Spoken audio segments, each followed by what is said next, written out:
അനാദിനാഥനേശുവന്ധനം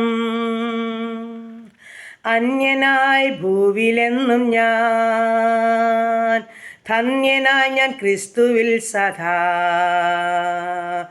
അന്യനായി ഭൂവിലെന്നും ഞാൻ, ധന്യനായി ഞാൻ ക്രിസ്തുവിൽ സദാ.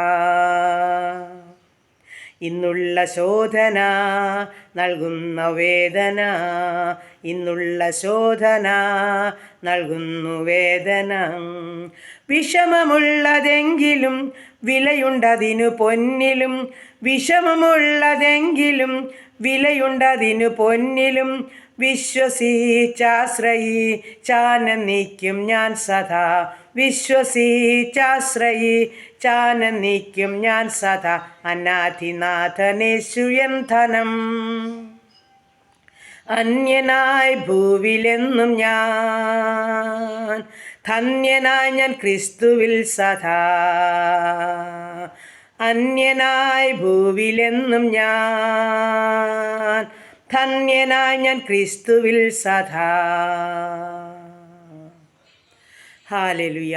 നന്ദി കർത്താവേ, സ്തുതിക്കുന്നു കർത്താവേ, സ്തോത്രം ചെയ്യുന്നു. കരുണയുള്ള നാഥാ, സ്വർഗീയ പിതാവേ, അതിമനോഹരമായ സന്ധ്യയ്ക്കായിട്ട് അടിയനങ്ങയെ സ്തുതിക്കുന്നു, സ്തോത്രം ചെയ്യുന്നു കർത്താവേ. മാർച്ച് മാസത്തിൻ്റെ 15-ാമത്തെ ദിവസത്തിലും ഈ പകൽക്കാലം മുഴുവനും ഞങ്ങളെ കാത്തു സൂക്ഷിച്ച് പരിപാലിച്ചതോർത്ത് നന്ദിയോടെ സ്തോത്രം. അനുഗ്രഹിക്കപ്പെട്ട സന്ധ്യയെങ്കിൽ സ്തോത്രം ചെയ്യുവാനും സ്തുതിപ്പാനും അങ്ങയെ മഹത്വപ്പെടുത്തുവാനും നന്ദി കരയേറ്റുവാനും സ്വർഗം തന്ന ഭാഗ്യത്തെ ഓർത്ത് സ്തുതിക്കുന്നു, സ്തോത്രം ചെയ്യുന്നു. അനുഗ്രഹിക്കപ്പെട്ട സന്ധ്യയെങ്കിൽ ഇന്ന് പകൽക്കാലം നടത്തിയ വിധങ്ങളെ ഓർത്തടിയിൽ നന്ദി പറയുന്നു, സ്തോത്രം ചെയ്യുന്നു. ജീവിപ്പാൻ ആവശ്യമാർന്ന ഭക്ഷണം, വസ്ത്രം, ആരോഗ്യം, ബലമെല്ലാം തന്നു. ദൈവസന്നിധിയിൽ അല്പസമയമായിരിക്കാനും കർത്താവ് സഹായിച്ചു. നന്ദിയോടെ സ്തുതിക്കുന്നു, സ്തോത്രം ചെയ്യുന്നു. വീണ്ടും കർത്താവ് ഈ രാത്രികാലം നല്ല ഉറക്കവും ആശ്വാസവും വേണം. ശരീരാത്മദേഹികളൊക്കെ ബലപ്പെടണം. എല്ലാ ക്ഷീണങ്ങളും ഭാരങ്ങളും രോഗങ്ങളും സൗഖ്യമാകണം. സമാധാനത്തിൽ ഉറങ്ങി ഉണർന്ന് കർത്താവിനെ മഹത്വപ്പെടുത്തണം. അതിനായിട്ട് ഞങ്ങളെ സഹായിക്കണമേ എന്ന് പ്രാർത്ഥിക്കുന്നു. ഈ സന്ധ്യയാമത്തിൽ ഞങ്ങളുടെ ഭവനം, പരിസരം, അതിരുവരമ്പ്, വസ്തുവക, ഞങ്ങൾക്കുള്ള സർവ്വസമ്പത്തും ഞങ്ങൾക്ക് ദാനമായി തന്ന ഞങ്ങളുടെ പ്രിയപ്പെട്ട ഒരു കുഞ്ഞുങ്ങളെയെല്ലാം പേരുപേരായി കർത്താപ്പച്ചൻ്റെ പൊന്നുകരങ്ങളിലോട്ട് സമർപ്പിക്കട്ടെ. ആയിരിക്കുന്ന എല്ലാ ഇടങ്ങളിലും കർത്താപ്പച്ചൻ്റെ സാന്നിധ്യം വേണമപ്പ. ശത്രു ഞങ്ങളെ കാണരുത്, ദുഷ്ടപിശാചി ഞങ്ങളെ തുടരുത്. അന്ധകാരത്തിനെ ഒന്നും കടന്നു വരാതെ കൊണ്ട് ഞങ്ങൾ അത്യുന്നതൻ്റെ മറവിലും സർവ്വശക്തൻ്റെ നിഴലിൻ കീഴിലുമായിരിക്കണം.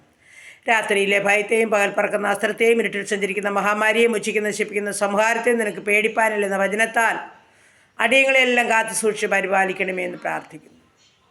സ്വർഗത്തിലെ കാഴ്ച കാണുവാൻ ഇടയാക്കണം. സമാധാനത്തോട് ഉറങ്ങട്ടെ, സന്തോഷത്തിൽ ഉണരട്ടെ, കർത്താവിനെ മഹത്വപ്പെടുത്താൻ സഹായിച്ചാട്ട്. പ്രാർത്ഥനയെ കേട്ട ദൈവത്തിന് സ്തോത്രം. യേശു ക്രിസ്തുവിൻ്റെ അൻപുള്ള നാമത്തിൽ തന്നെ. ആമേൻ, ആമേൻ, ആമേൻ, ആമേൻ, ആമേൻ.